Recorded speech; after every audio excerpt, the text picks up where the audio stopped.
Good evening, my dear friends. Thank you for joining me. I very much appreciate it. While we're at it, like, share, and subscribe. I know I put that on the front screen quite a bit, but I really want you to consider it. It's very helpful to me, and I'm trying to get this little channel off the ground. I don't have very many people watching, so every little bit that you do helps a lot. Okay? One of these days, it's going to take off like a rocket. Okay? Today, our episode is called The Painful Love. I'm sure, like me, many of you have had love that was pretty doggone painful. We're going to talk about that a little bit today. And this is not to make you go back and concern yourself with things that you can't change. We've talked about that, haven't we?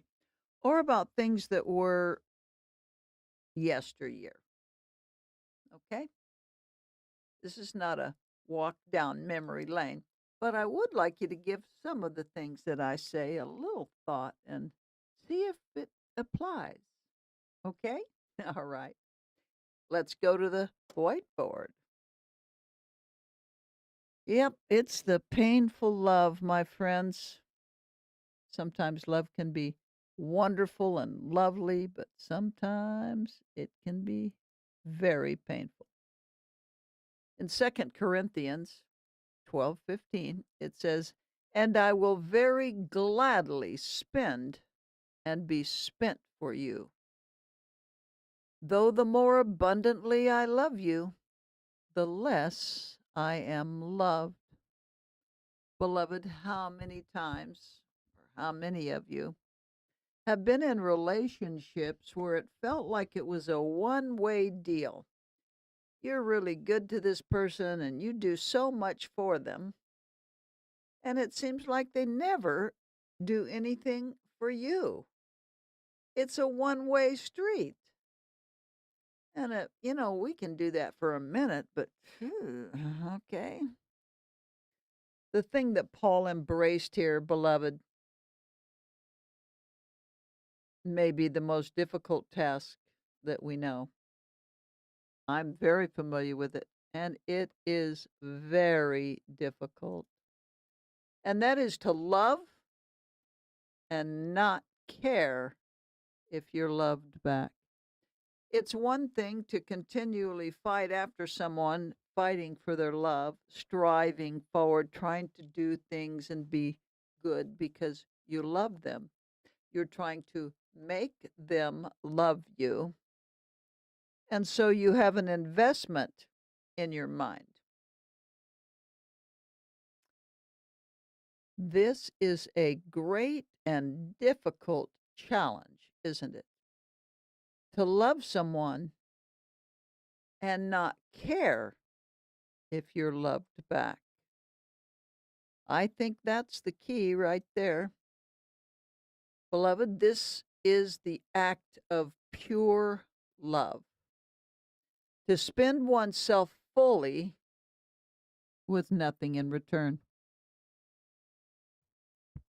For me, that's one of the most difficult things. Sometimes it can be our relationship with our spouse or our better half. But even our children fall into this sometimes. We feel like, I do so much and I love them so much. And gee, do they even love me? Do they love me back? So being loved back is a big thing. Beloved, the act to spend oneself fully with nothing in return is the act of pure love.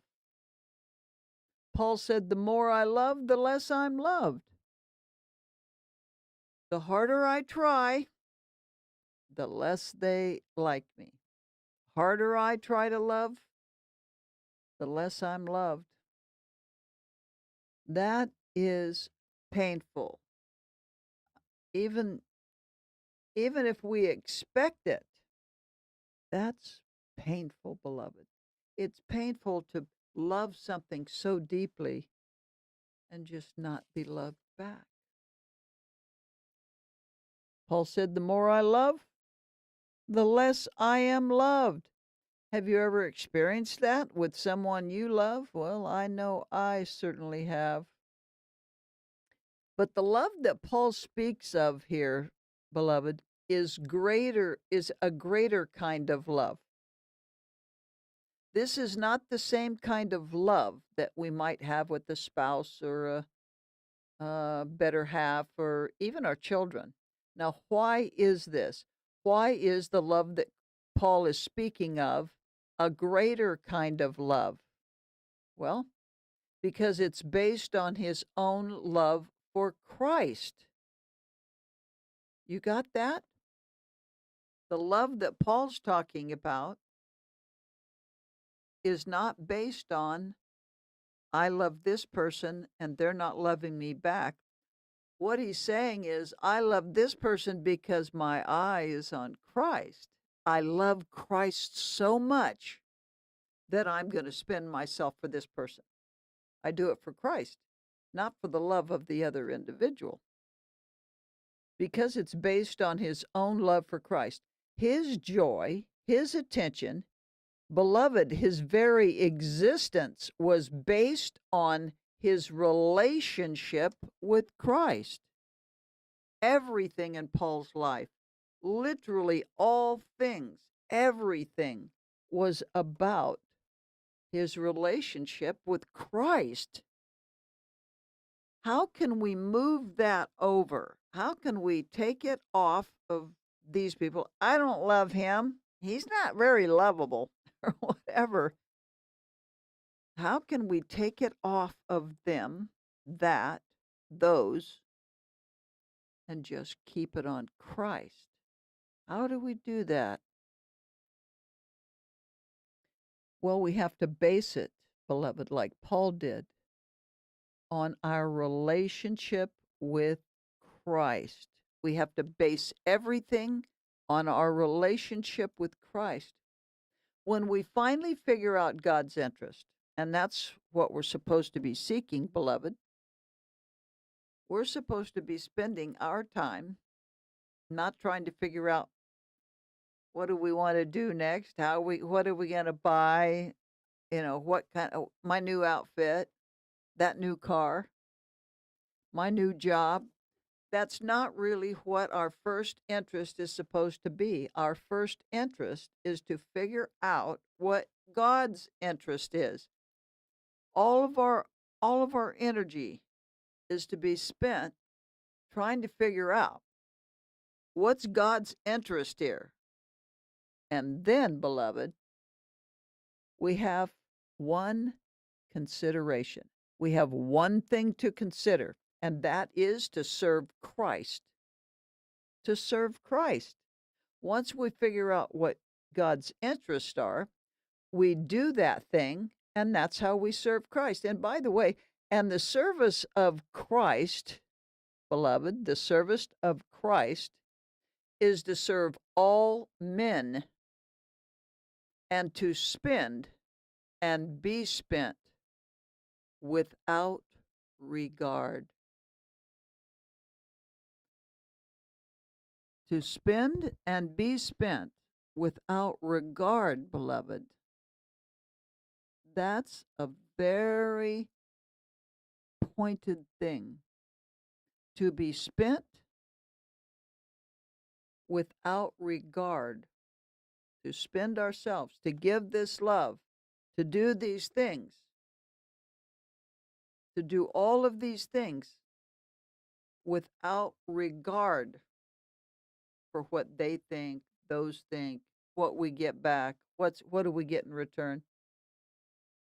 We have thing, one thing to consider.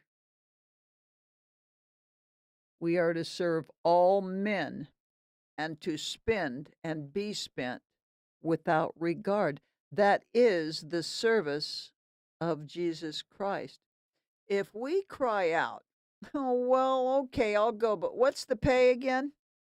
Or how about, I don't know, you want me to go over there? Well, what's the climate? Is it cold or is it like really hot? I hate hot weather.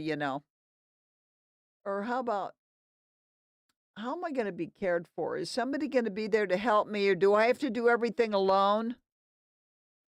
Well, the person that does that, beloved, is not working in God's pure love for sure. And don't ever forget, some people, they're all take and no give. I'm sure you know these people. There are quite a few of these people. They are major takers. They take fully. I see quite a few people that are takers. I try to take sometimes because we want to take. We need to be able to receive, but just plain taker, some people are all take and no give. Well, beloved, taking is unlimited. There's no limit to taking, but we do try to or tend to limit our giving, don't we? We try to limit our giving, but we don't ever try to put a limit on taking. Well, some of us do, but there's actually no limit. There's not a guideline for taking, but there is a guideline for giving most of us adhere to. Beloved, have you limited your service or your giving because it's painful?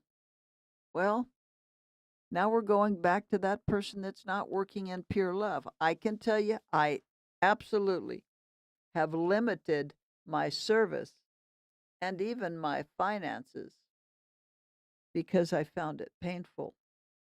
It seemed like nobody cared.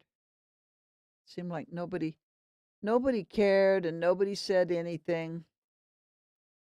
Maybe you think no one cares enough. No one says thank you. Have you done that? Beloved, we have to do the work and do the service and give the thing and love what? Always. Beloved, we have to do these things without regard, particularly in the church. That's Christ's church.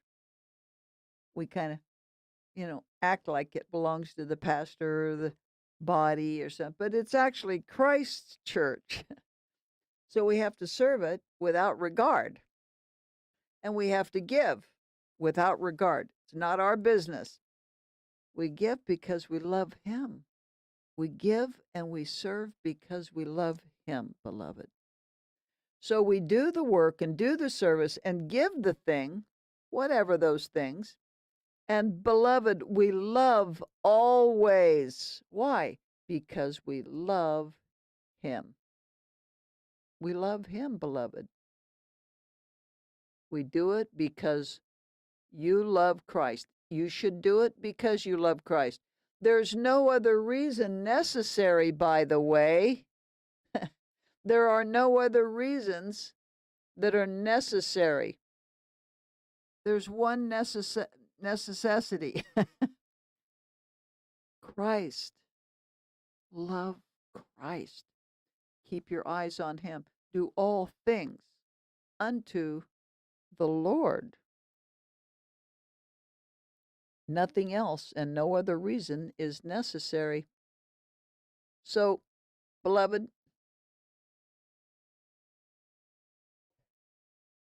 we're going to say a little prayer right now. And what I want you to do is I want you to really take this into your heart, okay? Doing things out of duty is not what Christ calls us to do. He says, love me. If you love me, beloved, if you love me, you'll do what I ask. Let's keep that in mind, okay? Oh, Lord, thank you for loving us today. We thank you for loving us first. while we yet sinned and did not know you or your love. Help us to keep our eyes on you and see you in every person we meet. Why? That we may love them also. We've just got to look at people, look at things, situations, look at the service as unto the Lord. Look at a person and see Christ in them, even if they're a wretch. Dig deep. Dig deeper. Christ is likely in it, in that person, in that thing, in that action. Oh, beloved, I will say this. I love the Lord, and I do look for him, but I get turned pretty easy. And unfortunately, I have been a part of all of these things. I, it's been in my heart to be concerned about whether I was loved back, even my children. I always wanted them to love me, and I have done a lot of things in my life trying to make sure they loved me. But at this point in my life, beloved, I finally learned, it took me many, many years. The Lord loves me, and I must do all things unto him. Beloved, thank you so much for joining me. Can't tell you how much I appreciate it. And by the way, in case it comes up, I'm Mama. And these, beloved, these are my chronicles. Thank you.